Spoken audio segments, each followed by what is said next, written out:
Hello, my name is Peter Cinnamon and you're very welcome to this. It's a podcast and it's all about the Irish League. And is it just me? Or can you feel a bit warm? Can you feel that? I know what it is. It must be that race for the top six heating up and getting us all a little bit hot and bothered under the collar. This week, we're going to continue to put a spotlight on all the permutations after a weekend, which only further the plethora of potential possibilities. Who's set for a tough run-up of games and what matchups are set to be vital in the coming weeks. We're going to recap the latest games from the weekend, look ahead to a rather tasty selection of fixtures coming our way. So sit down, be humble, as it's time for your weekly slice of Irish League life. It is, of course, Kick and Match. Something new, something fun, something exciting to talk about at the top of the podcast, and that is my guest. Just like the January transfer window came and gone, and clubs are having new people pop into their shirts, I don't really have a shirt, I just have a random voice in the void. What I'm trying to say is that my guest this week is a first timer. It's a debut. It is a man who is a bit of a media man. He's a stats man. Even done a bit of commentary for his beloved club. You're very welcome for your first appearance on Kick and Match, Keelan Leeper. Delighted to be here, Peter. Thank you very much for having me. That's an intro to live up to. You better be. I'm delighted because I have further news that I want to share. Maybe if you're on Twitter, you saw it already. Forget about the three-peat that wasn't for Kansas City over the weekend. Maybe Ireland Rugby could get their own three-peat. Your boy Cinnamon, he got it done. Sunday Life, Irish League, Fancy Football, Manager of the Month for January 2025, the year of our Lord. I've done it. It took me maybe 11 or so years. I was the very first ever Manager of the Month in that game. And now I've got my third one in my bag. And I want to share it here because one, I am a massive boast. And two, all of my other friends and family don't care or understand. Well, look, massive congratulations. That's the result everybody's talking about this weekend. You can't turn a street corner without hearing your name on people's lips, so it's fantastic. There was a photograph of me in a set paper on Sunday. Very small. Usually I got it bigger in my previous appearances, but hey, I'll live with it. And I strongly considered, as soon as I found out, I was dropping a text to the boys to around the grounds going, I think I'm going to turn up in a suit. I didn't. I thought it would have looked like, oh, that boy just ran down from his job to get his photograph taken. It was not that kind of formal energy. And I don't even wear a suit in my day job, so that would just be ridiculous. Problem was, I didn't really have a manager suit. I wore like wedding or like football do kind of suits. I didn't have. You needed the all-white Spice Boys outfit, I feel like, from the FA Cup final just to really seal it. That would be very, very retro. I would like to congratulate all the players that helped me got there. Mainly Joel Cooper, a man who probably wouldn't have been that hard to predict at the start of the season to do good things. He got me there, but he's a man that didn't appear this weekend. What a lineup for Linfield it was on Friday evening. They go into that game against Ballymena on a cold, wet night, muggy pitch without Cooper, without Miller, without Chris Shields, through injury and through suspension. Now they have a wonderful, nice squad of their own, and they were tested on that feat. Could they get it done? They're cantering to this league title at the moment, but that was a bump along the way. It felt like they were going to have a lovely evening of it, but it wasn't to be the case. 2-2, late goal from Linfield. Props to McLean, who had the poise and the finish to find it home. Do you feel any sympathy for the Ballymena fans who are saying injury time was played to the absolute edge and that they should have been the team claiming the 3 points rather than sharing the spoils? Well, they'll definitely feel hard done by on that. I think the final count is that it was 90 plus 10 when McKee's goal goes in. So it's a hard one for them to swallow, especially when it looked so certain that they'd grabbed the win at the very end. An exciting match for the cameras. You love a Friday night game. I've come to love a Friday night game that sort of teases you into the weekend, and it was a great one to watch. And yeah, I think they'll definitely come away with it a little bit heartbroken. Yeah, weekend of football for all those who did indeed celebrate it. Saturday did not live up to that extravaganza billing, but how was it for you? Because you had the Friday, the three games on the Saturday, on Sunday. If you listen closely to NIFL CEO Jared Lawler, this is kind of his vision, his dream. He would almost maybe have one on a Monday as well, and he thinks it gives chances for people like you and I. I took in more than one game, two games live, one on the TV. Did you like it being stretched out along, or do you kind of like the tense drama of the ball being on 3 o'clock on a Saturday? It gives you a little bit more time to consider results and look at results around the grounds beyond your own club. Friday night, as I say, I'm a big fan of it. It teases you into the weekend. Usually get a big result, and that was a big result in terms of an upset on Friday evening. Saturday, obviously, Portadown's game was on the Sunday this week. After I'd worked out what I was going to do with myself, Saturday afternoon, a rare Saturday afternoon without football. I realised that you could get to look at the results, and there were a few significant results, particularly for that sort of top six fight in that mid-table sort of area. You kind of get a chance to digest them a little bit more than if you're only checking the scores at halftime, say at Shamrock Park or whatever. So quite nice that way. In saying that, I'm not a huge fan of Sunday football. I think particularly when people are working on Monday, it's a quick turnaround if you've an away game and that sort of thing. So we'll see how it goes. I don't know if I share the vision fully of a fully stretched out weekend, but it has its benefits. A lot of competition, even though the Premier League fixtures were off. Was it played, that Portadown Cliftonville game, at the same time as a Liverpool game? The rugby was on from a Scotland Ireland perspective, so there was other things vying for attention. I know all about competition. I've got some tasty competition for Kick a Match Live on the 21st of March, but I know you dedicated fans will be there in Pug Uglies on the big night. So there was also the opportunity to watch it from home. If we're talking about the Sunday, it didn't blow me away attendance wise, but there's plenty of other things that could be going on. Returning to the Friday night game, though, Ballymena has been somewhat absent for many outsiders fans' eyes in the league. They've kind of just been making up the numbers, taking part, not really thrilling, and not getting many results. It was on for them. They get the goal back after Linfield take the early lead. Fitzpatrick with a nice little finish.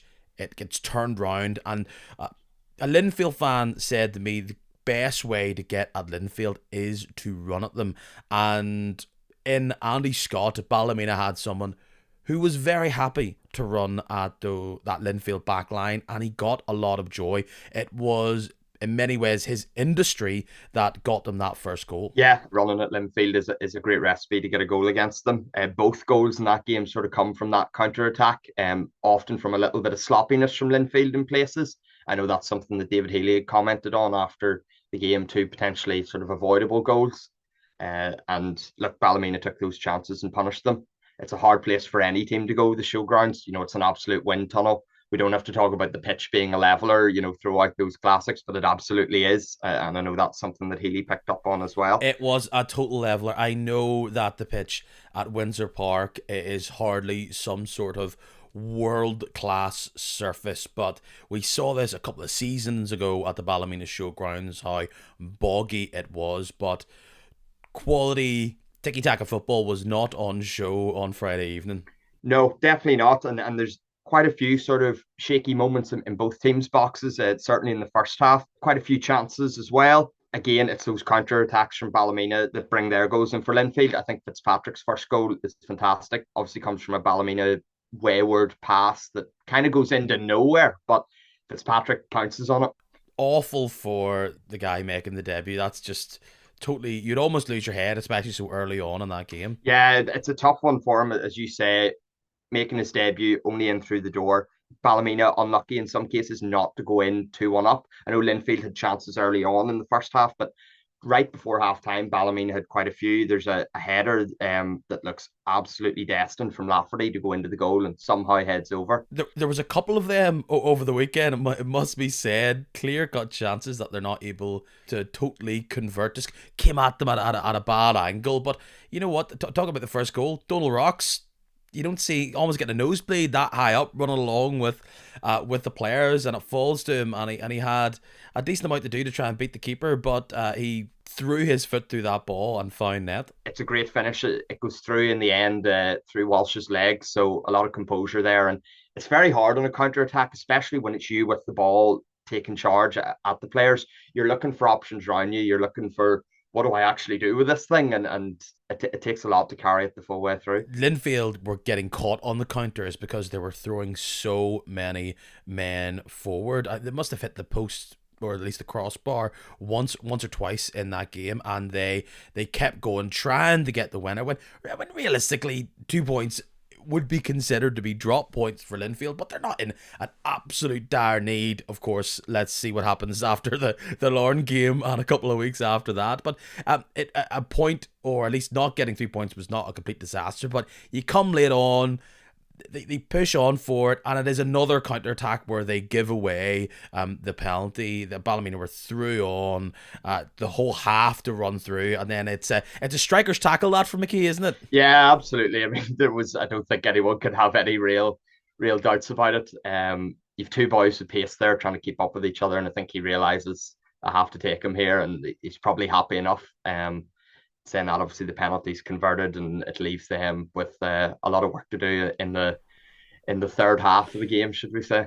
But to then end it where the ball falls down to McLean, and rather than, you think, you just in that situation just leather it and on a wind and a prayer hope that it bounced off nicely or just went through a whole sea of bodies and straight to the back of the net, he almost just popped it alongside, footed it just out of the way of everybody and into the goal. And Linfield, frustrated with the way the game went on, but at least avoid defeat. A funny fixture, again, not helped by the pitch or the weather. Interesting enough, a debut there for Morrison, who was hyped up a lot last week. It took him a while to get his chance on the ball, but when he did, you can see he's very happy to run at defenders and can deliver a ball as well. Yeah, he's quality. I think everyone sort of expected there would be a real player there. It's been the interesting story for me of the transfer window, both in the summer and in January, that so many teams, I know I don't want to go over old ground, I know you talked about it a bit last week, but so many teams looking outside the league to bring in that quality. In January there you had McManus coming in from the New Saints to Coleraine. Carrick have been absolutely looting the League of Ireland lately. We ourselves have been taking a look down south as well for a lot of quality. So it'll be really interesting to see what Morrison brings to the league and brings to Linfield. Focused on Linfield still, it's just what happens when you have that big price tag. 2 games for Alford. I think he has had nice moments without anything that you would describe as a complete performance. I think that kind of is how you would describe his time in the red and black of Crusaders as well. That's a fella I appreciate. It's only whatever it is, 180 minutes beyond, if you're counting all the extra time that was played in the Glentoran game. But that's a man who probably over the next few weeks wants to get his account opened to get that monkey off his back. Could do it in the second minute on Tuesday night, but the longer that goes on, the more you can feel the pressure there, I imagine, especially from a wanting Linfield fan base. Yeah, I wouldn't put too much pressure on him this early.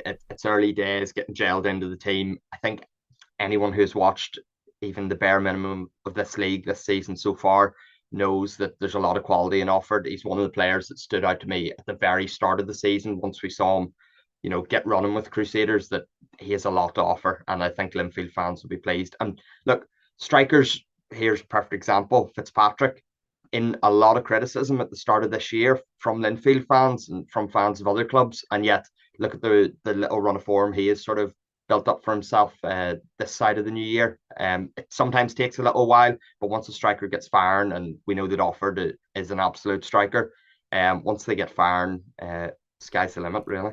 On Ballymena, a point against the champions elect in Linfield is, well, not technicality, but it's a great result for them. They feel as though they should have won. I think that's maybe over-egging the pudding ever so slightly. I think Linfield controlled the game. They had their chances. And credit goes to Ballymena. They were able to hold on defend stoutly, ride the waves and the punches, and they snapped back and got their goals.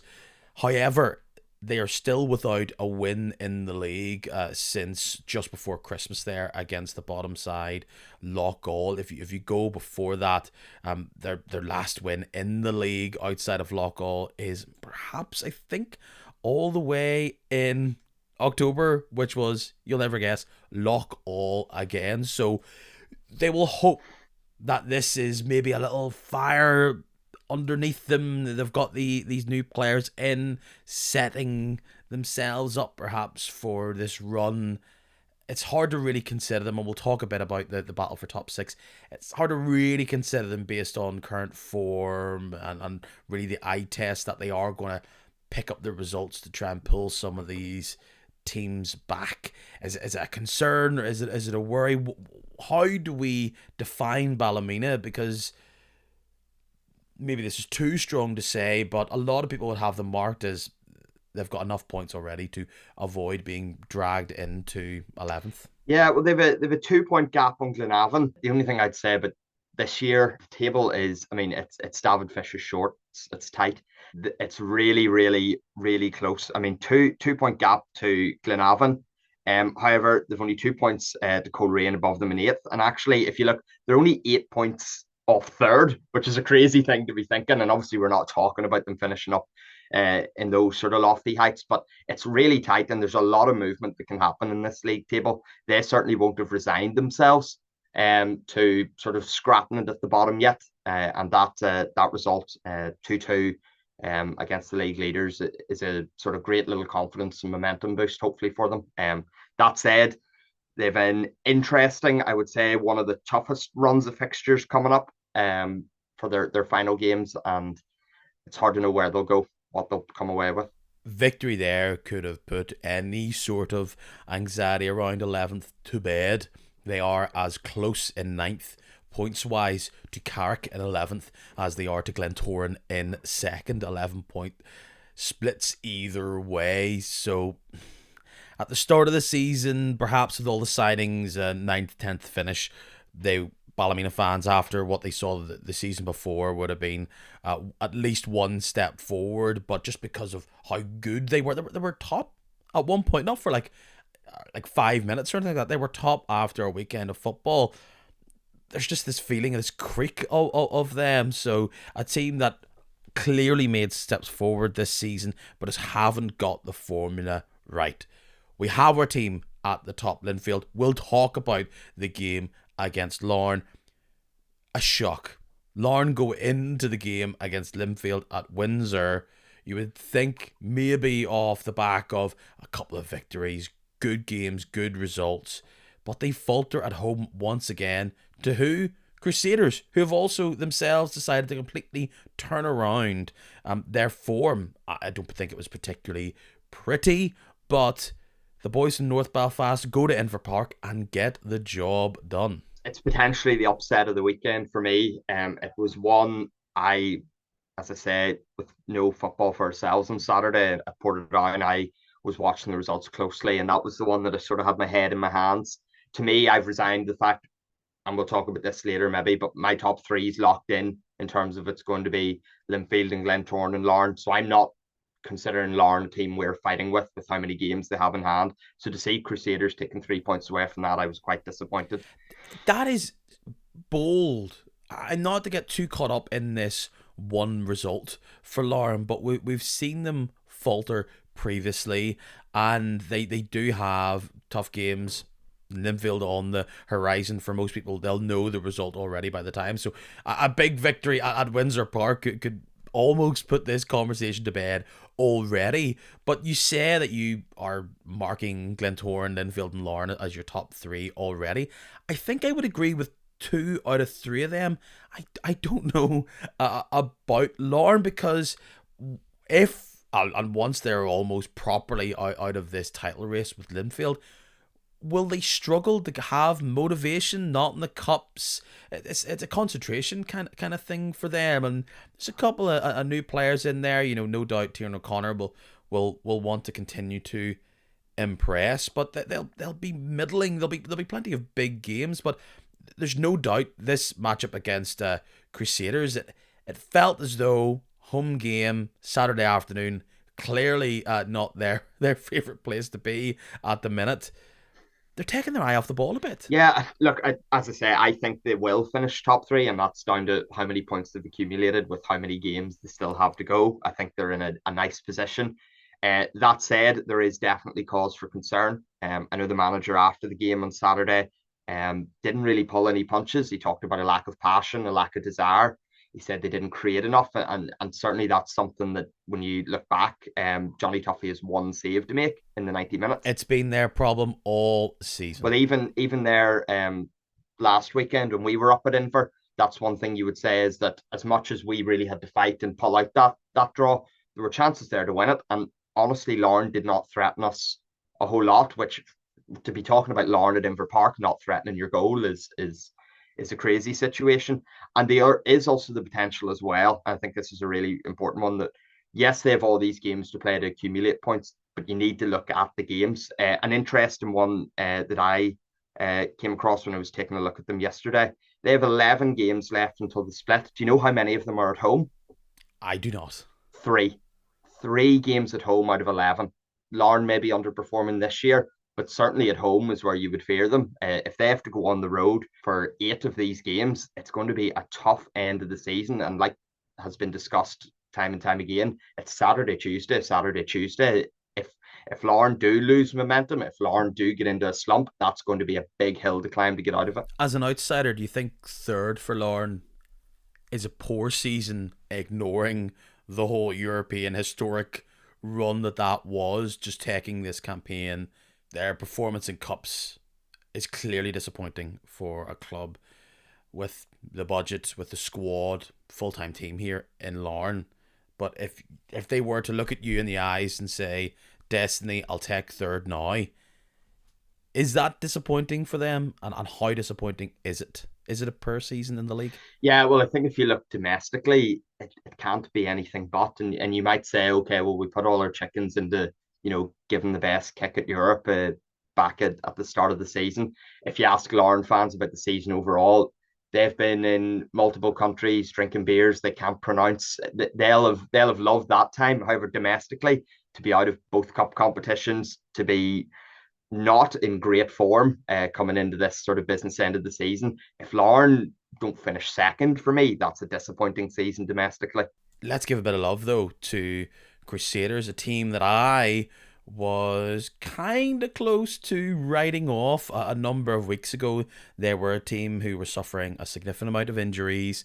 They were losing what people would have said was their player of the season up to that point in Kieran Alford. They were losing their main forward, and while they are not pulling up trees from an attacking point of view, they are grinding out results. Of the past 4 games, they've won 3 of them in the league. That you can add in grinding out a result against Limavady at home as well. We've seen many faces of this Crusaders team this season.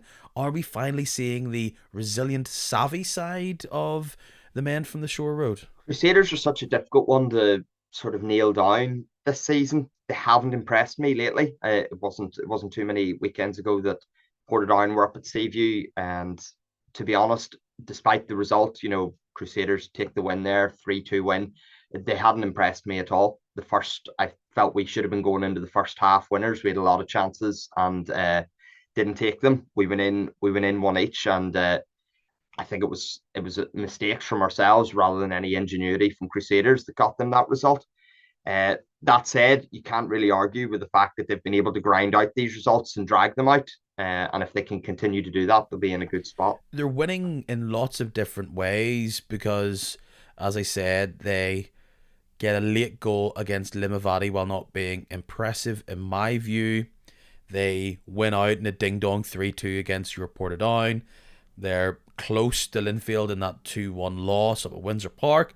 And then on Saturday, in a similar kind of fashion, they take on a big team and go toe-to-toe and don't look like a side. And I know previously they wouldn't have been parking the bus or anything like that, but they go into it and they took it to them despite, you would say, 1-11 not having as an impressive team. So a weird season of up and downs for Crusaders, but they're getting a bit of form at the right time when it comes to trying to get into the top 6. This was always going to be a bit of a melting pot of a side with a rookie manager in Declan Cadell. From your Portadown perspective, that result was not ideal. Another one that wasn't ideal, particularly as you were hoping later on it wasn't going to go this way.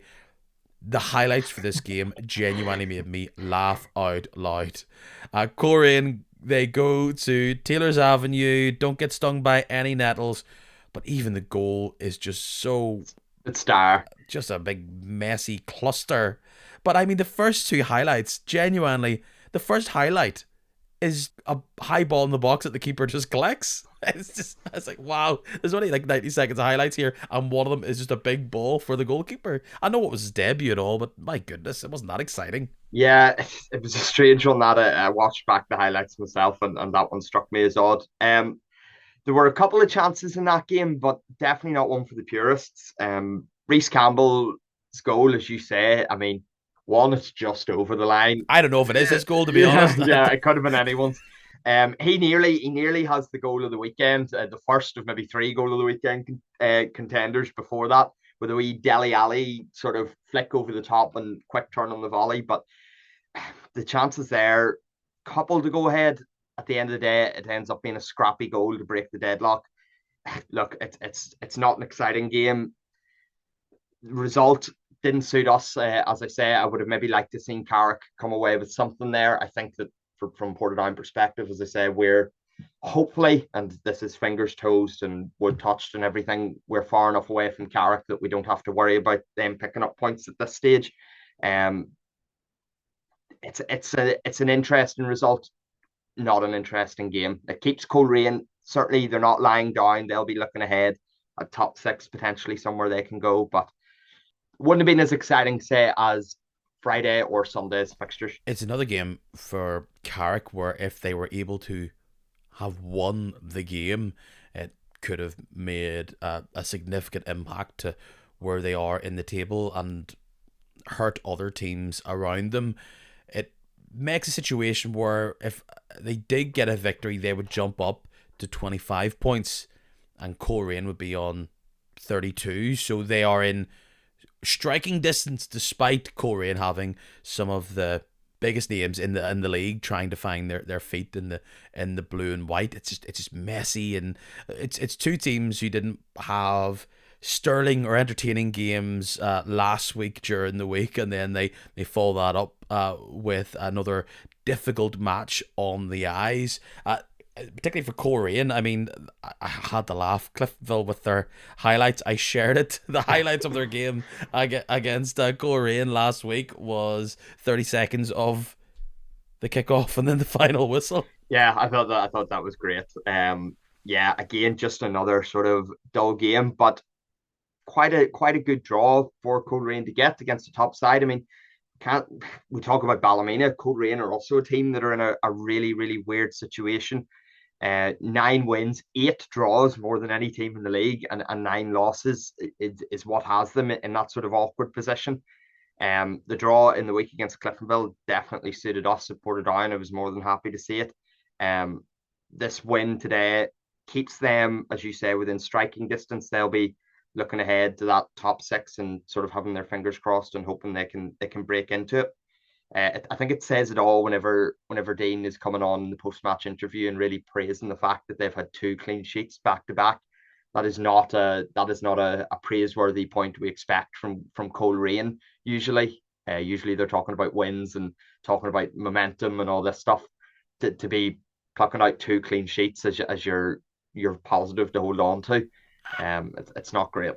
I'll give them some love. I have criticised that their Achilles heel has been conceding goals, so perhaps going back to basics to try and make that your foundation to then move forward and go, let's get tight at the back and then let's learn how to score once again, hasn't been a problem for Coleraine up until this week. So perhaps it's them setting themselves up with this new breed of player in blue and white. So good result for them. As other results, I don't know if the Crusaders result does go in the favour of Coleraine, but we'll skip to the game on Sunday. A game actually we spent together. I jumped into the away end and watched from the Portadown end, which might influence my feelings on the game because I thought it was highly entertaining, especially that second half, which undoubtedly was influenced by a rabid collection of Portadown fans who were loving them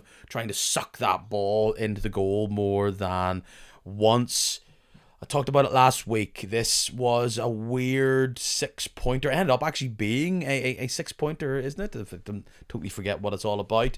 You had 3 points on Cliftonville, despite Cliftonville having a game in hand. And if you had gone to Solitude and win out, which all the statisticians were highlighting, hasn't been done since, I don't know, the Xbox 360 era, it would have been a huge step for Portadown and their refocused, let's say, search for trying to nail down a top 6. It is a bit of survival for Portadown in this different situation where they're having teams like Cliftonville and Coleraine and even Crusaders previously chase after them. They are the prey rather than the hopeful predators.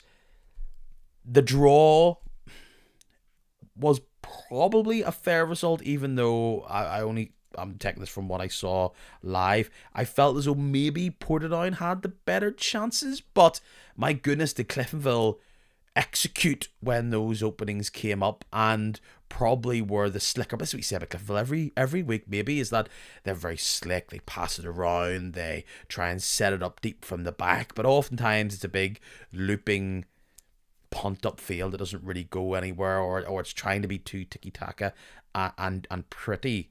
When Cliftonville took the lead after it felt, from my opinion, that the Portadown were trying to stay tight, did you worry that I've seen this movie numerous times before from this away end, it's going to be another poor day at Solitude, this time under the framing of it being a Sunday instead? Yeah, well, look, put it this way: you never go to Solitude, and never in living memory do you go to Solitude, thinking, "Oh, we're really going to take something from this game today." Going into the game, I'd have bet your arm off for a draw. As you said, a lot was made of the historic record, 2014 since our last points at Solitude. And actually, yesterday we scored more goals than we've scored in the past 11 years at Solitude. Only one in the previous 11 years, and obviously two scored yesterday. So, look, a great day at the office as far as I'm concerned. Niall touched on it in his post-match interview, and actually it was a feeling I shared as well. A real bittersweet thing where you're coming away saying, "Wow, we came away with a point that maybe you're not expected to get," but that kind of overhanging of, "Oh, we were so close to actually coming away with three." It's something you could have nearly said about the Larne game up at Inver as well. We were very close to coming away with three. Lots and lots of chances, as you say, from both sides. Although I would agree with your assessment that certainly in the last 15 minutes, Portadown really threw the kitchen sink at Cliftonville and had the lion's share of the chances. Oh, it was bonkers. Felt almost slightly cup tie type of feeling.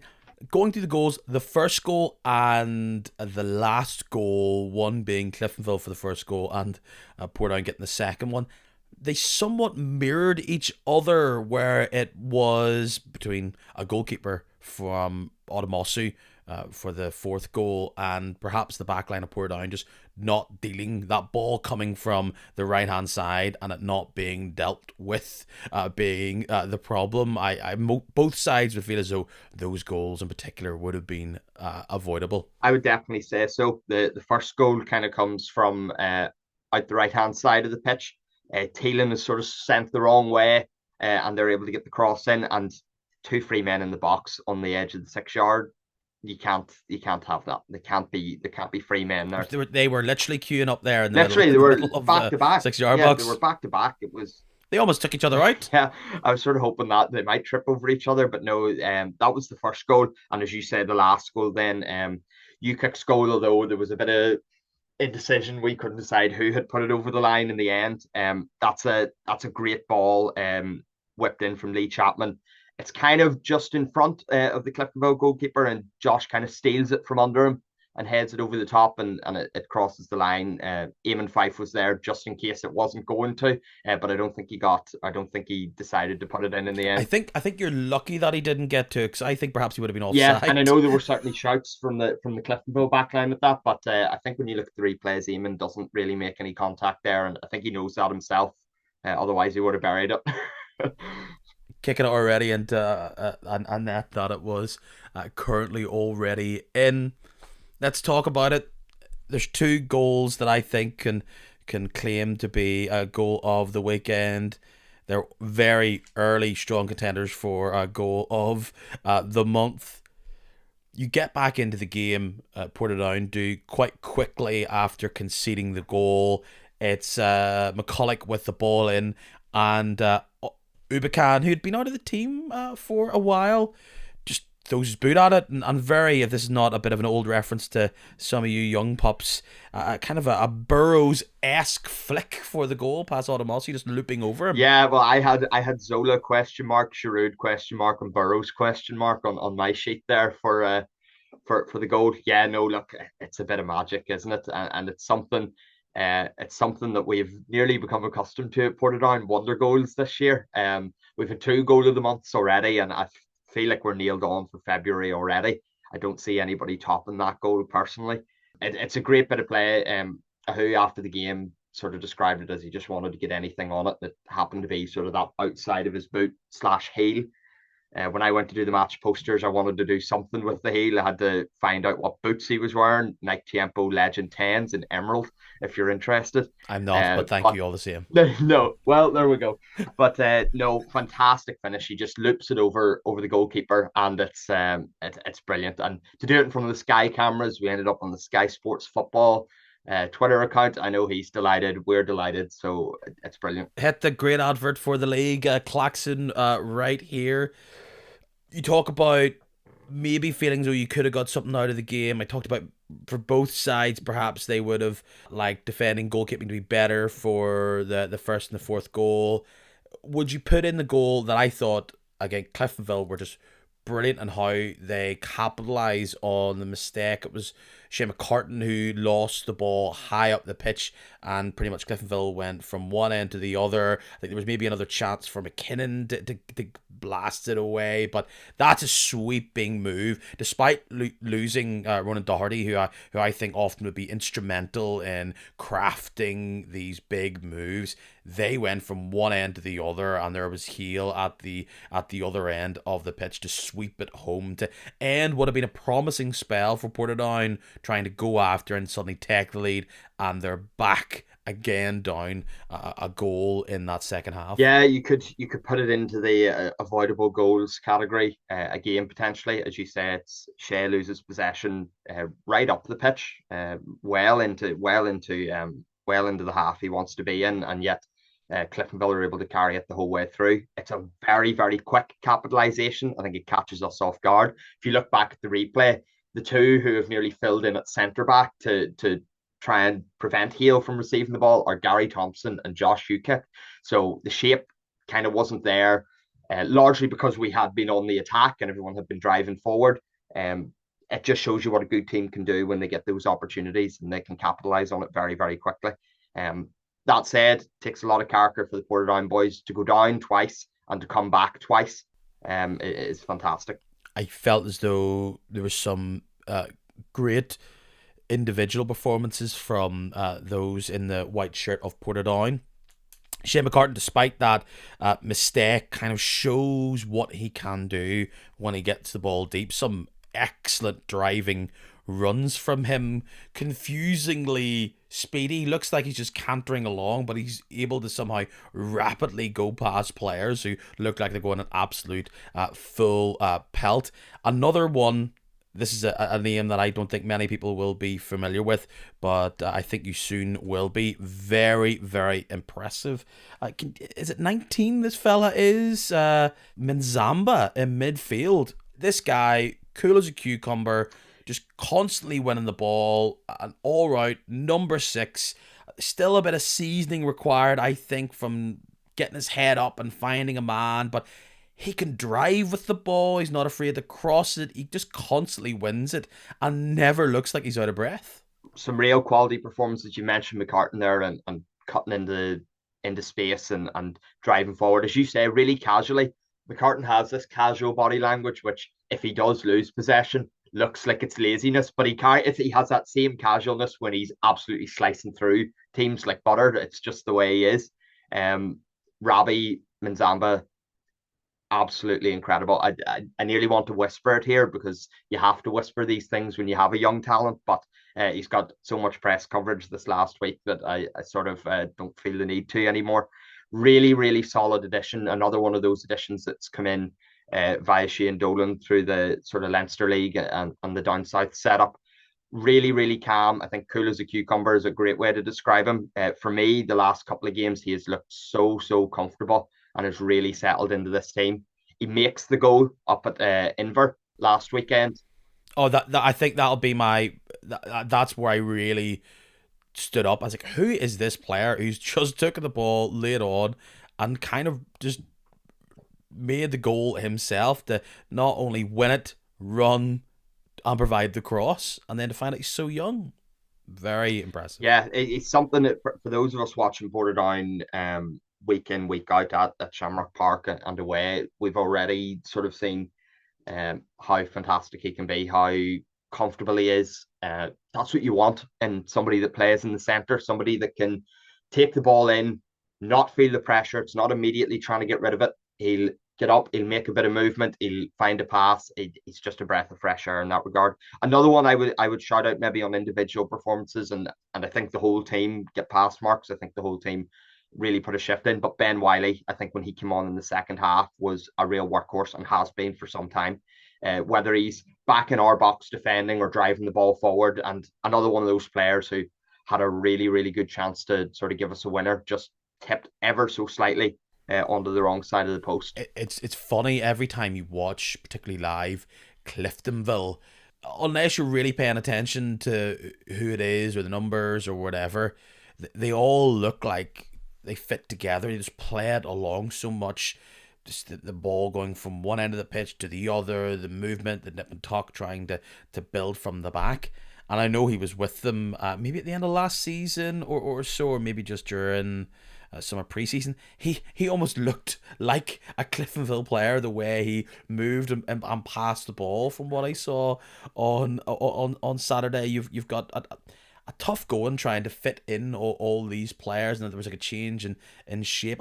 A lot of focus on Portadown. Let's talk about Cliftonville, who I thought every time he got on the ball, he looked very, very dangerous. Looked like the best player on the pitch from a quality point of view. I think he stood head and shoulders. The tough thing I feel from a Cliftonville point of view is that he almost needs to do it all for them. He needs to be the man winning the ball and then passing the ball and then somehow getting on the end of the ball, then provide the other cross, then finish. He kind of has to do everything. Like, I understand he can add a little depth from the ball from deep, but he was taking a lot of free kicks from just at the edge of the half or maybe about 5-10 yards in. I'm thinking, would you not be better just circling around trying to get that second ball? But needs must and all the rest of it. There's no Gormley. Let's not mention those 3 strikers that disappeared in the summer, please. But we saw McWoods play. Doesn't scream like a Cliftonville player, but he was definitely trying to run into channels and hassle wingbacks and centre backs. So it's a lot of players fitting into this Cliftonville side. Like, to see Chris Lowe getting subbed on, I was like, oh my goodness, oh yeah, remember you? So this is a team that's struggled with injury, and maybe as the end of this season sits in front of them, they can figure out what this 11 is, because it's not totally recognisable as we looked at it on Sunday. Yeah, look, as much as we talked about maybe Portadown, particularly at the end, having the lion's share of the chances, Cliftonville certainly gave us a game. Lots of chances on their part. McWoods, who you've already mentioned, I feel like if he finds the shooting boots, he can be a real handful for teams. I think he was a handful for us. He's a very physical player. I think Parsons looked particularly good as well when he came on. Um, Lots of quality in that side. It's just about how they're going to gel it together. They've obviously extended Midgelton's contract. I don't think that's a surprise to anybody. A lot of people maybe proved wrong in that instance, and a lot of people I've seen holding their hands up and saying they were proved wrong. However, they'll be looking to kick on here. They'll definitely be looking to secure that top six. And there's a wee bit to go for them. There's football to be played, and it's not nailed on. As you say, they've a lot of challenges to overcome. They have to find what their lineup is going to be, get that lineup gel together and play in a few games. So anything can happen with Cliftonville at this point. You can see why they want Midgelton, not just on the success that he had last season, but look at the profile of player they've been bringing in. I've been somewhat critical discussing other teams, saying, is this really the time to bring in a player of a certain profile age-wise? Cliftonville, or maybe a team who could do with the odd more experienced player, because they're bringing in a profile of player where in the we're going to try and build you into this team quite young, something where this hasn't worked out elsewhere, and it's up to Jim and the team to try and bring the best out of them. A excellent footballing side, very pretty on the eye. They have a bit of a mean streak in them. I mean, at the back, if it's Casey and Addis, you're going to be up for a battle. It's just being able to get whatever this new attack will be going into next season, and they've got a big game in the cup. Let's not forget that. Whatever it might look like, it's trying to define it between now and the end of the season. We'll quickly talk about the game at the Oval, because I want to talk more about the race for top six, which I think will absolutely dominate the podcast over the next few weeks. It was another snore fest from a neutral's point of view at the Oval on Saturday. I was actually there with a couple of people who were doing ground hopping there. Everybody wants to take in the Oval. I mean, the first half was not great. I think the second half did its best to try and beat that out for not having a huge amount of chances per play, players not connecting. Glentoran had to deal with an injury to Fisher early on in the second half. I'm not quite sure why the change for Jenkins. He wasn't having a great time of it in that first half. Dungannon, they've clearly been better compared to what they had on Saturday. Within minutes of claiming probably a very important point for them in trying to cling on to this top six spot, which they're looking good for based on their points totals, or they were compared to going into this game. But we talked about a goal that we thought was going to be maybe the goal of the weekend. Clearly would be by country mile any other weekend if it wasn't for Danny Amos, another man who signed an extension at his club. You would sign him up if your left back was hitting worldies like this. I was in a great position behind that goal and just maybe to the left of that corner. I mean, you could feel the fans going, nothing's working here. You're free of a man. Just shoot. And he did. He unleashed that shot. And somehow it just ding-donged its way. It's avoided all the players in front of him. And that is top bins as top bins can be. Took my breath away from the angle I was at. It's the sort of goal you love to see. You always love just one of those that you get to watch it fly for a little bit. And that's what you want when you're a supporter and you want an exciting game and exciting goals to see. Not a lot of chances that game, as you say. There's a couple from Jordan Jenkins, a header and a shot across goal in the first half. I think Cammy Palmer maybe forces a save at one point. Dungannon have a good chance where they go 2-on-1, but the sideward sort of square just doesn't quite make its way across. And as you said, it comes down to Amos to break the deadlock. Massive 3 points for Glentoran. I know that sounds silly when you talk about Dungannon coming to the Oval, but and maybe we'll get into talking about this, and we have talked about it a little bit, that sort of second and third spot is by no means fixed, and that'll be a massive help for them in trying to finish second. Well, what it does is it puts a bit of, even a little smidge, but especially with the games in hand, it puts a little bit of daylight between them and Dungannon, where they can set themselves up into second. I do believe that they have been the second best side in this league. The turnaround from last term and how quick Declan Devine has been able to establish stability and a recognised starting 11 and culture around the team has been one of the stories of the season. I quite boldly talked about this idea that manager of the season was going to be down to be between Niall Curry and Rodney McAree.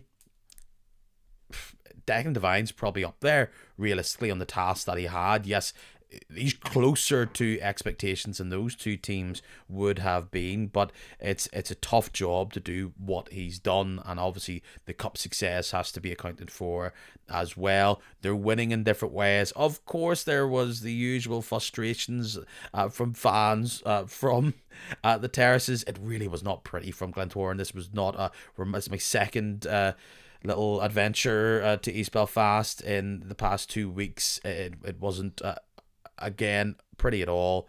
I thought Ferris, I hyped him up, and he just fitted into that team so well. Wouldn't be a hallmark performance from him. Adds the assist, as we talked about just before we came on to the program. He's dogged, and he could work his way. It's a bit of a crowded front line, and oftentimes Glentoran will change it up based on who they're against. But based on that second half performance, despite not maybe having the output, the attitude was there. He was fighting for everything and getting stuck in, and adds a bit of a streak, an attitude which Glentoran's front lines recently haven't had. Yeah, well, you know exactly what you're going to get with Nathaniel Ferris, and I think you talk about the front line of Glentoran being a little bit crowded, but he does offer something different. It is that scrappiness, it is that chasing every ball, it is that physicality that you love to see. I wouldn't necessarily compare the two players, but it's a similar style of play to whenever Lee Bonus was at Portadown. That, you know, full pressure, pressing every pass, closing people down. That's something that Glentoran will be able to take advantage of, particularly in games maybe where they're chasing a goal, where they're close and nearly there, and just need that extra sort of step. With regards to Devine, I don't think you can argue against what a turnaround this has been. 14 games unbeaten in all competitions. As you say, it wasn't overly pretty on Saturday. He will have acknowledged that himself, but it's another 3 points on the board. And what he has done is he's brought a little bit of belief, a little bit of stability. And I know it's early to talk about stability to Glentoran. I mean, a Glentoran fan, a work colleague of mine, we come away after the Irish Cup results a couple of weekends ago, and I said, "Oh, here, well, that's looking pretty good for yourselves. This is a real turnaround. You could come away having just won the County Antrim Shield. You could come away with 2 trophies this season." He says, "Oh, I think we can get 3." And if that's on, it's on. How quick, how quick they puff their chest out in East Belfast. They do, but it shows you that, and I know sometimes at the Oval there are unrealistic expectations, but they're very much in the running for the cup competitions. If they can seal that off with a second place finish, I don't think any Glentoran fan comes away disappointed. I think coming in at the start of the season, you couldn't have said that this is what they would expect. It's all in the right direction for Glentoran. Let's chat then briefly about the Swifts. It's funny, you look at where themselves and Crusaders have went since that very impressive 5-1 victory at Seaview. Crusaders start to rebuild from that. Dungannon haven't won in the league since. They've got a cup result, that's true, but 2 losses, a draw, too early to tell. Big games they've had as well. Over the past few weeks, people have said, yeah, I think Dungannon have got enough to be in that top 6. But they're closer than maybe some people would think, and we'll get down to this, they have been very, very impressive. Goals have slightly dried up since that game against, where they did put 5 against Crews away. They're a team that has the weaknesses, and they almost got a point here. Would you worry for the Swifts, or do you think that, like most teams have had, it's not a purple patch for them at the minute? No, well, look, I don't think Dungannon come away, for example, from this Saturday rocked by a loss at the Oval. It's a very tough place to go. With regards to results beyond that, they will be looking to sort of maybe kick back into gear, and this is something that all teams have to face. A season's very long. It's now on impossible to keep up that sort of high form that Dungannon were at before Christmas. You can't expect that to last a full season. There are going to be not even slumps, but dips potentially. They've 6 games to go before the split. 3 of them are at home, 3 away. I know personally from a Portadown perspective, I do not like going to Stanmore Park. It's a real fortress there at times, and actually, they've had some great away results as well. So they should be looking at the final 6 as their chance to, okay, let's pick up, let's get back into playing football. I've said, for me personally, they're the most attractive football inside in the Premiership this season. I think what Macquarie has them playing over there is fantastic. They've some exciting players, John McGovern, Adam Glennie, really exciting at the back. It's all there for Dungannon Swifts. It's just, are they up to the challenge for this final 6? And it's a mixed bag of games. I mean, they've Carrick at home, Larne away, Ballymena at home. Then it's Cliftonville away. We then have them at Shamrock Park, and then Linfield at home to finish it off before the split. Those are tough games, and they'll have to be up for that challenge. That sounds like a good time, actually, to take on at Linfield, based on where they could be sitting, and where their focus could be. Again, that's another team who don't have to worry about the cups anymore.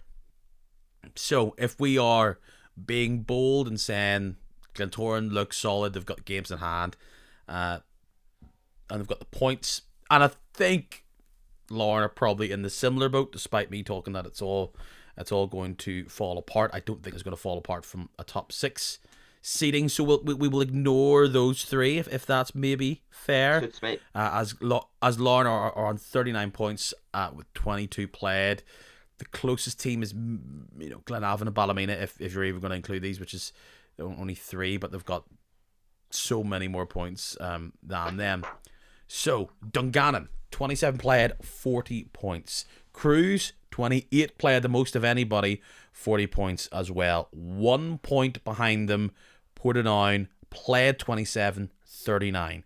Interestingly enough, Cliftonville and Coleraine are 7th and 8th as we speak. They've both played 26 games, so they have games to catch the others. Cliftonville on 36, so 3 points behind Portadown. Again, what a result if Portadown could have got that last minute goal. It suited Portadown, I think, that draw more than it did Cliftonville, but if it doesn't work out for the men from Mid-Ulster, they'll be thinking what could have been. Coleraine, 4 points of the past week, games to go. I've spoken previously, and I'm sure you'll allude to this.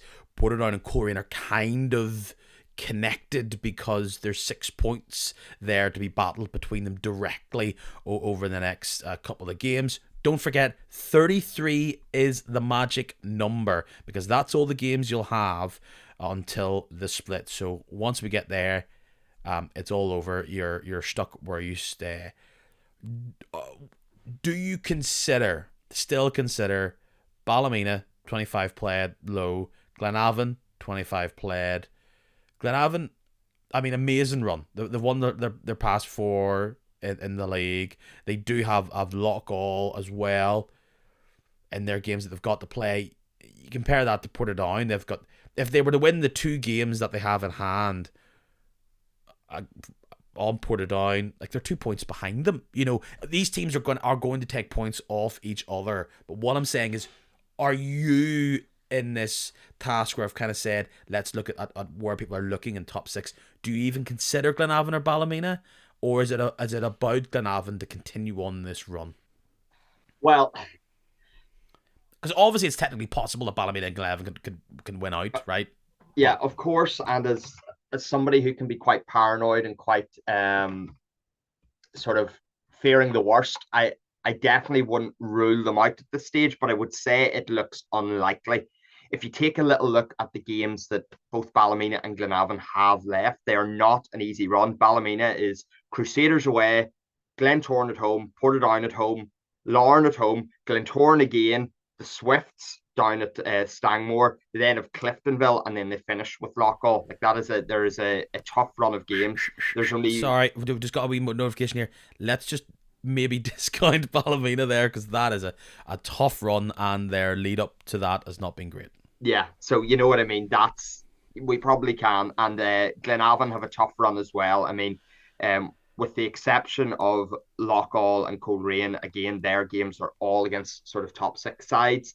They're really going to sort of struggle to get points up. Not discounting the turnaround there, the McLaughlin wave that has been absolutely fantastic, and it hurts me to sort of give credit to Glenavon, but that turnaround has been absolutely brilliant, and I know the fans are delighted over there. So I would say possible, not super realistic. I think Glenavon could be a side that could shock us, but yes, it would be some results to get up into that top six, but could start to knock on the door when it's all said and done. Therefore, what does your gut tell you then, looking at these matchups? Do you think the whole Portadown Korean thing, where look, they could draw both those games, it doesn't really matter, to a certain extent, where neither of you can get a win. But would you say if one of those teams was to get 6 points, that's knocking the other one out of top six contention? As in, if one of those teams gets 6 points from that, is that almost them locking in a top six position themselves? I think it might be. I think it might be. I mean, we can talk, and I know you talked last week about magic numbers that have to be hit points wise, but it's never an exact science. But I think 6 points, say Portadown, for example, take 6 points from those games, which would be a big ask. I think you've fended them off rightly there, and I think you've probably fended off a lot of the other clubs as well. For me, Coleraine is maybe just a bridge too far, and that sounds ridiculous when everything's so tight. But they've a tough enough run of games, a lot of top six sides still to play. They've only really Glenavon in that aren't in the top six to face. They've to face us twice, and they've Linfield, Glentoran, and Cliftonville there. So a lot of tough teams to overcome. It's maybe a bridge too far for Coleraine. Glentoran coming to their part of the world on Friday. Following Saturday is Linfield away. Then the first of these Portadown games, which are both at the showgrounds. Oh, you know what? That being the final pre-split game is drams. That is drams, my friend. Albeit Portadown could be knocked out of it by then, or maybe looking fairly pretty. So that will no doubt have an impact. But Coleraine have Cliftonville just before that game near the end of the split. So, like, to say that Glenavon away from home is the quote unquote maybe easy game of that run is saying something. They're going to have to step up and show their mettle. My fear for Coleraine is that it's draw, loss, win, draw, and that they need to be jumping ahead of people rather than draws. Yeah, like I say, I think there's a lot for them to overcome there, and the gap isn't that huge. We're talking about a team they're only 1 point behind Cliftonville, but there's a lot has to go your way for them to break into that top six, and it's already looking like an overcrowded top six at this stage. Jumping a wee bit above in the rankings, Crusaders, are you surprised by this? I thought they wouldn't be where they are a couple of weeks ago. I've said that. It's a slight false position because they do have more games on the other teams, but of course the other teams are going to have to earn those points to try and overtake them. So that's their advantage. Hard to tell. Like they host Ballymena this Saturday. That could be a banana skin for sure. But a victory there, go down to Mourneview Park, see what happens, and then again, it just shows you how many they play. They don't have a huge amount of games. They do have Linfield coming to Seaview. Lock all, you might say, is a gimme. So actually, let's give Crusaders lock all, and let's give Crusaders Ballymena, and let's give them a random point from Glenavon, Linfield, and Glentoran. So if we were to give them 7 points, where does that put the total that needs to be clawed back? What's them on? That gets them to 47. So you see, if you almost even give them lock all, they're maybe only a 1 win away. Maybe this 45, 46 number should just be thrown out the window already. Potentially, I mean, it's because there are so many that they're so close to hitting it. If you look at Crusaders, like one win, 2 wins, and by that logic, they'd be potentially safe. It's that makes that. But you know what? Actually, we can pretty much say that Ballymena game's going to be a key one. If Ballymena don't win that, yeah, they're out of the running. Tough position, doesn't it? Mm-hmm. If we then jump ahead and maybe leave the Port and Cliftonville to last, the Swifts, they're the highest of all of them. Decent enough goal difference, I guess. Not on a good run recently. Played 27. So where are they going to get the points if they are to cling on to this top 6 position? Well, they have an interesting run of games, the Swifts. So it's Carrick this weekend at home. You would like to think the Swifts will come away from there with 3 points. They then go up to Inver to face Larne. By my reckoning, feel free to correct me if any of these are wrong. It's then Ballymena at home. Again, a team you'd like to see them. So they're Carrick and Ballymena are 2 places they should be targeting points. Larne, it's hard to know. I wasn't overly impressed with Larne. If this Larne slump continues, there's potentially points up for grabs up there at Inver. And Dungannon are a bad matchup for Larne based on previously. Yeah, absolutely. And you then have Cliftonville away. You have Portadown away at Shamrock, and they finish off with Linfield home, as we talked about. So that's an interesting run of games. Like you say, Linfield could have the league won and all by then. Yeah, the March one's funny, isn't it? Because Ballymena at home, then the gauntlet continues. Cliftonville and Portadown away from home. So you've got to say it's in their hands in the sense that if they go to those games and don't win, that's giving those teams such gifts. Those will be 6-pointers. So the focus there, again, this could be a banana skin against Carrick, couldn't it? I'll be at this game. That could be a banana skin there. Larne, give me maybe 2 points there, and perhaps it's just little by little, but it is 100% in their hands. But they have to go away to Cliftonville and they have to go away to Portadown. So you can see them do it. They just don't have kind of a wee lock all points builder, do they? It's maybe Carrick. So as much as a lot of people are going, yeah, and I felt that energy too, they could slip down very, very easily. And you know what? It's by draw, and other teams winning out. Let's do Cliftonville before Portadown. They have struggled for goals. We don't know when Joe Gormley is going to be back. He was such a nice spark for them, a renaissance man scoring wise, and they have no doubt struggled since his not being in the side. You look at the games that they do have coming up this week, Wednesday, Carrick. They just have to win there, don't they? Build up the points. Glenavon away from home. Don't let that be a difficult game and a point which does no one a massive favour. Glentoran has been a tough fixture for them this season. That'll be a Friday night offering at Solitude. They have plenty of games, as we said. Dungannon at home, tricky for them, but they have to get the result there. They go to Ballymena, winnable there. Coleraine, and then Carrick. It's there. Cliftonville should get it. They should get it, but they actually probably have the fixtures to do it if they can just win out.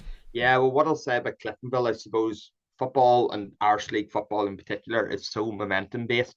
For them to have, let's face it, from a Cliftonville perspective, regardless of, before going into the game on Sunday, they will have considered Sunday's results dropped points against Portadown.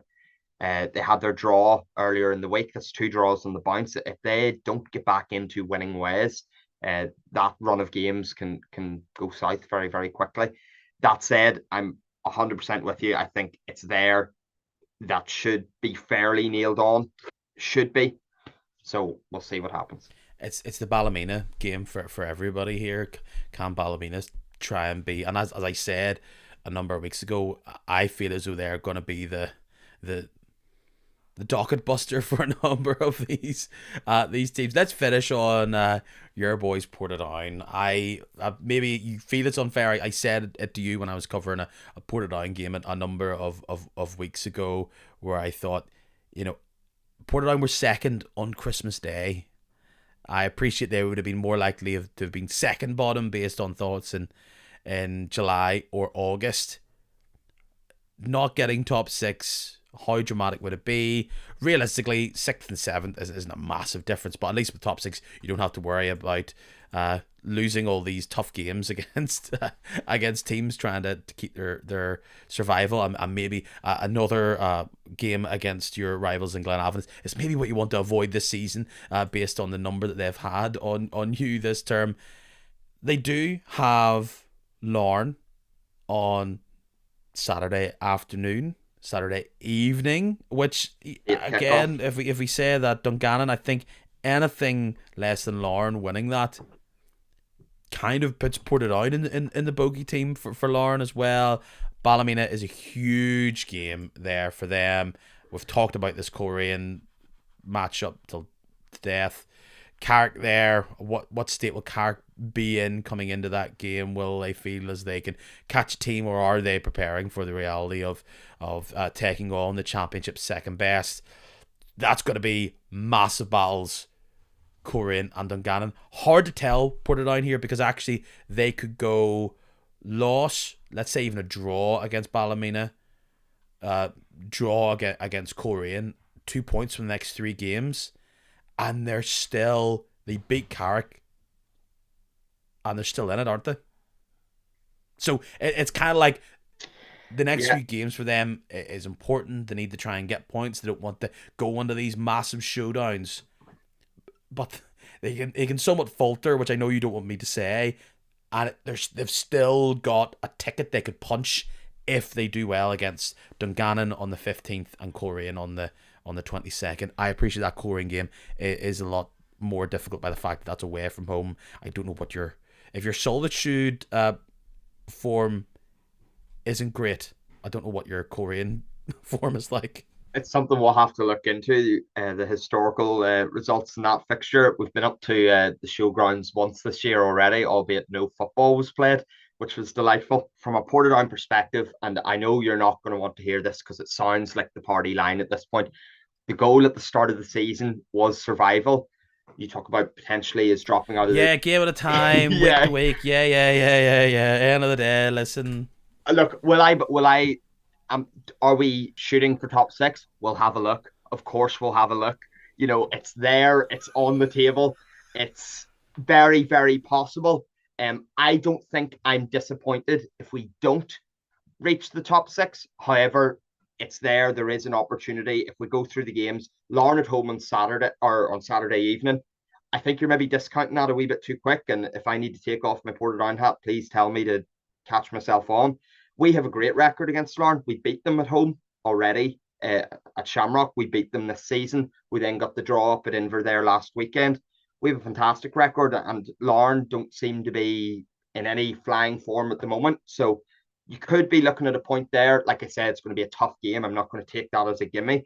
Ballymena, a team that have been funny for us. We had them at Shamrock Park, and we should have beat them, and they got one lucky goal and sort of defended very well. And then we absolutely trounced them up at the showgrounds. The 2 Coleraine games will be the real testers. I think you're absolutely right.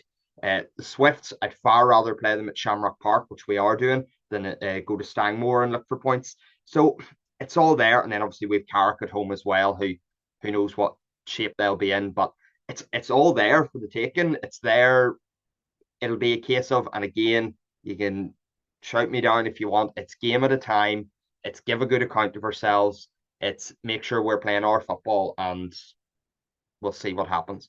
In summary, I almost feel pointless asking you to tell me what you think it's going to be, and for me to suggest my current predictions for what the top six will be come game 33, because Crusaders kind of changed it all up with that victory. It was pretty much like the 3 points is like 10% of their points total. It's almost at that level. So it's huge. I think I'm putting Cruz in here. I think it's Larne, Cruz, Glentoran, Linfield, mainly based on adding the victory against Loughgall, which they can't slip up on, and another victory elsewhere almost sets it up. Maybe it doesn't, but it's going to take them to go on a bit of a poor run to avoid that. Then that sounds ridiculous because I'm looking at Portadown on 39 points, thinking they're precarious. Look, it's all to do for Cliftonville. Like, we can talk about, what a great run of games they could have, they could do, and they do have games in hand on all the teams above them that they're trying to claw back, because the current incumbents are Crews, Ports, and Dungannon. If we're putting Larne, Glentoran, Linfield is up there. I kind of like the Crews. Didn't like them 2 weeks ago, so what do I know come the end of it? You can tell me your full top six if I can get you to predict it, and then I'll reveal my other two teams. There's no point asking you if we can do top seven. No. Absolutely not. Totally. You can tell me who you think will finish seventh, but you can't put them in a No, big pot. I know. You have to name your sixth, and then you can say seventh. It's for a start, order is very difficult to determine here. I think my top three. Oh, you know what? It's almost pointless. Is, yeah. I know it's not pointless, but it's almost pointless pre-33, isn't it? I'll give you my order for the top three. How's about that? Because I think that's an interesting conversation. Okay. So I think Linfield, they've already won it in my eyes. Champions already bought. Glentoran, I think, will finish in second. I think it'll be very well deserved. And Larne, I think, will sneak into third, although it's an asterisk of watch this space if results continue to not go their way. Afterwards, I hate this. Afterwards, for me, in no particular order, Dermot O'Leary, you're talking a mixture of Dungannon. I think they will do enough. Based on who are they getting these points against? If I look at their games, I'm going to say they'll take 3 points from Carrick. I think they'll take 3 points, or at the very least a point, from Ballymena. And then I can see them getting a point in another one of those games, either against ourselves, which I hope isn't the case, against Cliftonville, or against Larne. So I think they'll knuckle down. I think it's been too good a year to bow out at this stage, and I think it'll be a very well deserved top six. I then am left with Crusaders and Cliftonville, and for me, it's a toss up here. I really, really don't know. I mean, there is a points gap there. I just haven't been impressed enough with Crusaders. I think they've been grinding out results. I think they've been getting results that maybe weren't due them based on how they've played. They don't have a lot of football left to play. As you said, it's an inflated position. I would potentially, it'll be either Crusaders or Cliftonville in the top six, and I would be remiss if I didn't back Portadown to get into the top six. However, if they finished seventh, I would be more than happy. Cruz, I think, which I'm flabbergasted by.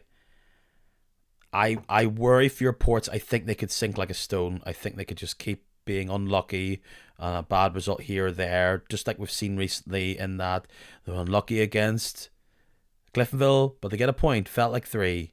Poor result against against Crusaders there, which really has helped them so much.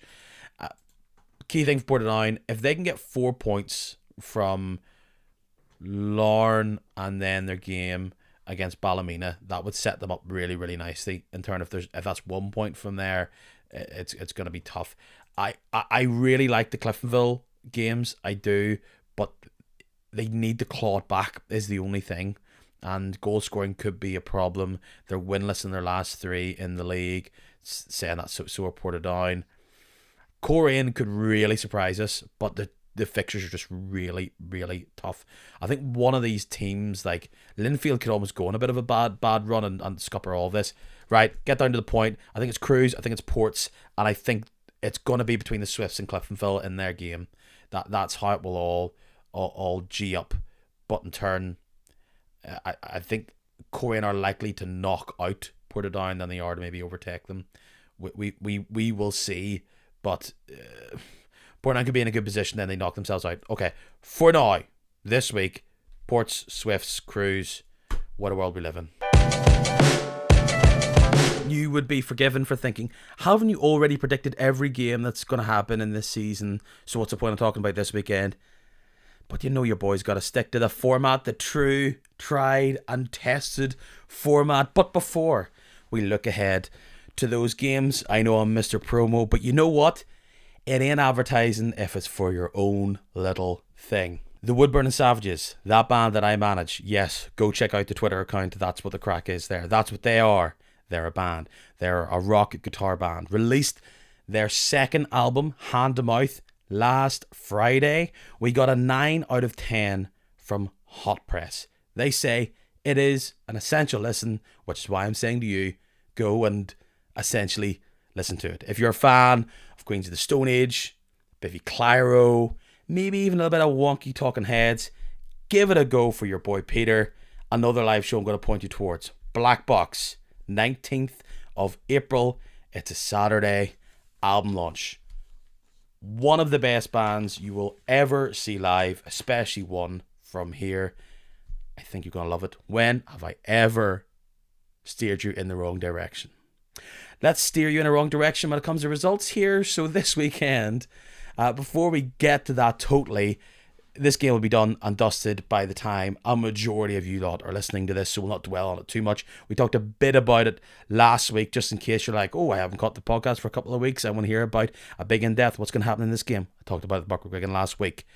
Larne, Linfield. Linfield can pretty much wear the crown on Tuesday if they win out, can't they? What would it just be delaying the inevitable? I know Linfield will not technically win the league on Tuesday if they beat Larne, but to a certain extent, they will be delaying the inevitable, won't they, if they win? Yeah, I mean, I think it's pretty nailed on. I think them winning on Tuesday is also fairly nailed on. And again, this could be the first wrong prediction of many.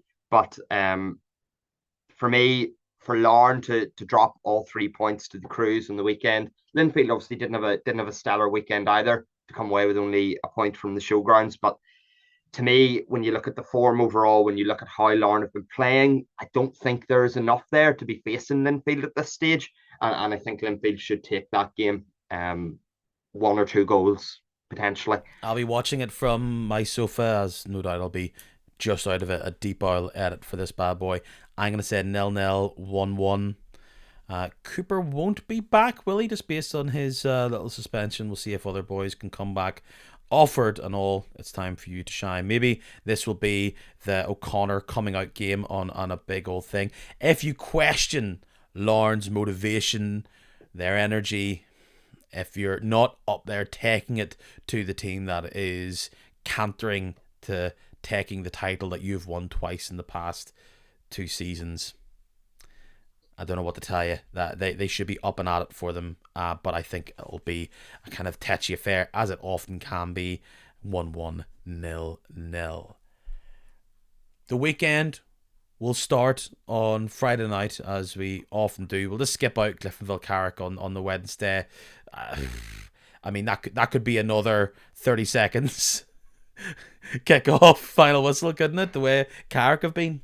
Yeah, it's I mean, you'd imagine that's a Cliftonville win. Despite that we took a point there yesterday, they're still a team that can threaten, and Carrick haven't shown that of late. So I'd say that's a Cliftonville win on the board. Yeah, I will give to them, squeeze it. Maybe a wee set piece to break through. Hopefully not as absolutely messy as the Coleraine one. But you know what? They will take it. Carrick could properly put a dent in that Cliftonville side. You wonder how Cliftonville after Sunday, how they will move forward into these next, whatever it is, 6-7 games that they have, because they're probably going to start to feel nervy and tetchy. They've also got the distraction of the cup. So midweek, bounce back at home helps them. Coleraine, Glentoran. I really, really, really like Glentoran in this game. I can't think of this game on a Friday night televised by the Babe without thinking about the McDermott McMenamin start of the downfall of the mega team that was there for about 11 weeks, right? I don't think it would be that dramatic, but I just think I've seen Glentoran live a couple of weeks, and while Cliftonville have nice bright sparks that burn quite bright and intensely, this Glentoran team are very solid and very professional and almost quite mature. And yes, they maybe lack a bit of that zest up top, that bit of chaos football that sometimes helps them. I think they'll win. I think they'll see this out, especially now that they have a difference maker. And this is me calling him a difference maker. He has to prove it in Ferris, either starting or coming off the bench. That'll be difficult if they're without Jenkins and Fisher for the entire game. But I like what going forward Glentoran offer here. Could be cold. We know the pitch will be fine because it's carpet. I like Glentoran here. I might go as bold as 3-1, 2-0. Yeah, I'll be watching closely. Like I said, Portadown haven't actually. I bet you will. Yeah, haven't got to play any football at the showground, so I want to see a little bit of Coleraine before we have those two head-to-heads. I don't see Glentoran slipping up here. 14 games unbeaten. Coleraine aren't the team to stop that. Sorry to say. Don't know, that's disrespectful or whatever. I just don't think that this is one that the Glens lose. You'll be pushing. You'll be G'ing on.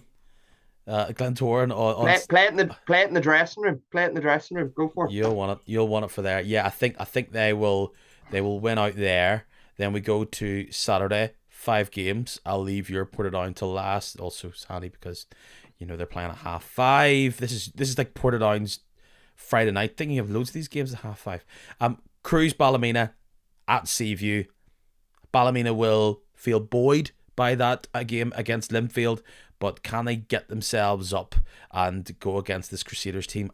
I'm gonna say 1-1, which I know you'll be doing the loops over, but I just think it's a different. I've seen the Cruise have that difficult game against Limavady, and I can see Ballymena making it an ugly game of football, and you would think that would benefit Crusaders. Look, whoever can execute from set pieces here, I think will be your victor. If you can avoid mistakes, this could be quite a difficult battle here, and I'm going to go 1-1. I'm going to say 2-0 Crusaders, and a large part of it is down to we are never ever comfortable. It's not written in the stars for our own position to be comfortable, and therefore I think Crusaders are going to really, really put the fight in here. I think this could be one of the potential nails in the coffin, not the final one, but this could sort of cement Ballymena into that bottom 6 position. I just think Crusaders will be a bit G'd up. Whether they have the goal scoring threat, I don't know, but I'm sort of seeing like a 2-0 sort of to Crusaders here. Swifts, Carrick, gonna have a wee hoke at this one. I've seen plenty of Carrick, and while they might enjoy some of the space that the Swifts can give up based on them going forward, and Michaelitis find a bit of space at a tight pitch ultimately at Taylor's Avenue, and I know Stagmore can be, but maybe people like Michaelitis and Webb and even Gibson could eat here. I think the Swifts will win out just based on their goal scoring ability. I think the fast nippy players that they have will make it difficult for Carrick. Carrick can often feel like they have a threadbare midfield that plays so deep centrally that they're just inviting pressure on. You do not want a couple of those midfielders. I don't know if they're all fighting fit at the minute. I'm talking about Dylan Bigorama, Alves and co. I like Bobby Jack McAleese, I must be said. I just don't know his role. He kind of floats around a few places. I'm going to say I'm gonna say 1-0 Swifts would be 2-0 Swifts here, but do not be surprised if Carrick Rangers can get a draw. Tell you what, you're a big Carrick Rangers fan this week, Mister Leeper. Yeah, I am. And I was listening back to Stephen Baxter after this weekend's game, and he was praising the team for having played really well in the past three games. But at the end of the day, whether that's true or not, it's three losses on the bounce that they're on, and the Swifts. It's a tough fixture to go into, especially as you said. Dungannon are so quick. Their passing is incredible. They'll be able to play through teams that aren't quite on it. I'm seeing a potentially high scoring game here, sort of 3-0 potentially for the Swifts. 2-0 if we want to be conservative, but yeah. Well, again, I'm at this game, so that probably does scream manic mad goal fest or missed penalties. I saw a stat there. Irish League stats man, not a man. They put up how all the penalties that had been conceded, and Portadown have got like none, pretty much. They've got this season, bar that big McCartan kind of 10 out of 10 jump. We'll not talk about diving after what I saw on Saturday. I have somehow on the radio, I've been there for 3 missed penalties. And Carrick have been a part of 2 of them. They missed one themselves, saved one themselves. Weird stat this season. So yeah, I would love goals. Keeps me busy on what might be a Baltic afternoon there in Dungannon. Glenavon, Cliftonville. Glenavon will be like rubbing their eyes, getting all the sand out, going, what's football? What is it? All their young fellas coming back from their under 19s, under 17s games, ready to go. They could put a dagger through the heart of Cliftonville's top 6 ambitions for this season. Will they be fresh or will they be rusty? I think this could be a silly 2-2. I was gonna predict a draw here as well. I was gonna go for 1-1. Glenavon, as you say, will they come back fresh, raring to go? They played, I believe, you can maybe you'll know better than me. I believe they played Derry City on Friday night in a bit of a friendly. Did. Yeah. When you look before that, when you look at their league form, Glenavon, this McLaughlin bounce, 4 games, 4 wins from their last 4 league games. So really, really quite impressive. I don't know what sort of lineup they played against Derry City, but they kept that down to a respectable 2-0 from memory.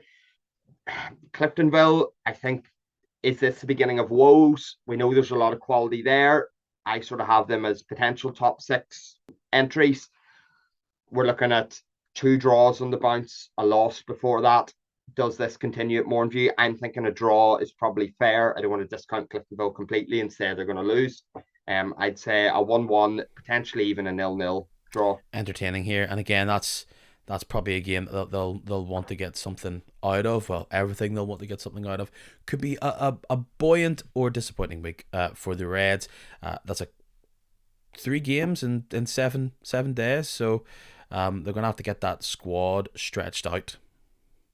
How many are Linfield gonna beat Loughgall by? You're a harsh man. I mean, you've seen Loughgall more this season potentially than Dean Smith. So you'll maybe be able to comment on this a little bit more. Look, Loughgall for me, whenever we've been, I'm always surprised that Loughgall are in the position they're in because they really do give us a game from time to time, and that that they're really, really fighting for it. They're a real physical team. However, I think Linfield in the form they're in, it's just not happening for Loughgall. My favourite thing on ILS at the moment, you can see the latest post on each team's forum is just, is it too late on the Loughgall forum? And I think the answer is yes. I think Linfield should take this pretty handy. I think you're talking a 3-0. A 3-0 is probably fair. I don't see where Loughgall's goal scoring comes from here unless McGee gets firing or whatever. With Ferris gone, you're losing. McGee and McLaughlin could be could be, yeah. So I mean, I just don't see Loughgall taking anything from this. I'm going to go 3-0 Linfield. Yeah, even without some players, I think this is a good opportunity. If we were saying about, I was saying about maybe Offord and the new Boy Morrison as well. This is maybe a nice chance to stretch the muscles. Ultimately, Loughgall, I agree. They're probably up there as one of the best 12th placed finishing teams ever. You talk about you feeling as though getting out of Dodge, being lucky to get some of your results against Loughgall. That has been the problem, is that we're put it on, look at that game against Cliftonville and think, oh, we could have maybe got 3 points there. What could have been?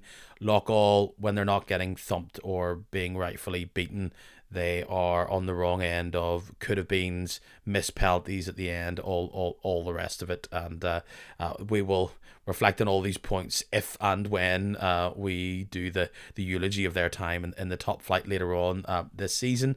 But yes, we finished at Shamrock Park, 5:30. It is time for Lauren to come back to avenge the longest goal of all time. Shane McCartan just thumping it. Wasn't the last big ripper of a goal that he scored for Portadown at Shamrock Park. You sound confident. I don't think you should be. I know I was talking about how Lauren are struggling scoring wise, but Portadown I've gotten a recent habit of letting in a lot more goals. You know, I've been as buzzing about Alton Top, particularly McKinnon, more than anybody, but they've been letting me down. My little hype machine doesn't feel like it's got enough juice as it used to, and I'm gonna go 2-1 Lauren here. I'm gonna invert your score. I'm gonna go for 2-1 Portadown. This is optimism talking largely. I am optimistic in that I believe we can, and we have it in our locker to take something from this game. Does that necessarily mean it's going to happen? No, it doesn't. I think you're probably fair to comment that we have been architects of our own downfall with a lot of the goals that we have conceded this side of the new year. Various reasons for that. I wouldn't be personally too harsh on McKinnon and Alton Top, although they will have acknowledged themselves. There are a couple of instances where they might have done better. Two very, very young centre backs that we're talking about there. And I think our expectations are raised because they've been so incredible this year. They play like they're experienced, and yet they aren't. So I would 100% be giving them a bye ball with those. I think if we're at our best, if we go into this positive and we play our football, I think we can take Lauren. And I'm going to predict that because that's what I'm here to do. If I can entice you into Peter's new handshake hut, would you take said handshake in the hut if I was to offer you a point right now? Of course I would. Absolutely. I 100% would. When you look at our last games, Lauren are probably the biggest name in there. They're maybe not necessarily the biggest threat, although they probably are. I would absolutely take a point, and that would be a great start coming into this sort of final chase for top six, so to speak. Tremendous. Mr. Leeper, a sterling debut outing, if I do say so myself, as I know a man who's been a long-time listener, first-time caller.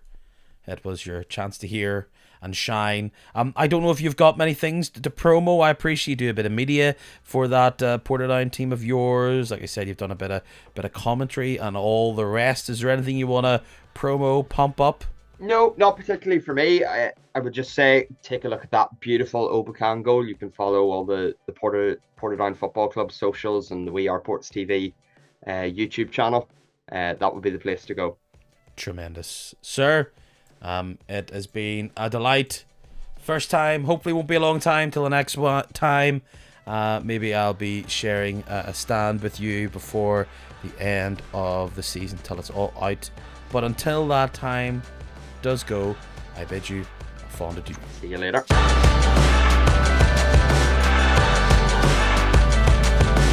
21st of March, it's Friday. It's Kick a Match Live. It's Pug Uglies in the centre of Belfast. Nice to see a few new names grabbing ticks. Keelan, if I can say that. Keelan will be there. Mr. Leeper will be there, as well as some of your old favourites that you may not know are coming. They'll be there. So you should too. Grab your ticket. It's on Eventbrite. Just go for Kicking Match at Irish League Podcast there, or stick that into Twitter, X, whatever, Instagram. It'll all be there. Go to the link, it'll be in the profile. It all goes straight to me, so it's easy, simple. Don't stress, don't wait, don't think I'll get it last minute, because there could be disappointment. I don't want to see you disappointed. That would make me sad. Don't leave that smart speaker feeling disappointed, because if you want to make this hands-free, maybe bring the whole flat in. Although if you all want to listen individually, that'll probably be better. Like if it was 6 of you and you're all listening around a smart speaker like this, and playing the player as well. Helps the stats, guys, just saying. But if you want to do that, just say, hey, smart speaker, please play Kicking Match, an Irish League podcast. Quite stretch in the evening, isn't there? Isn't there? Maybe? Yeah, we'll see. Thanks for listening. See you again next week. Promise.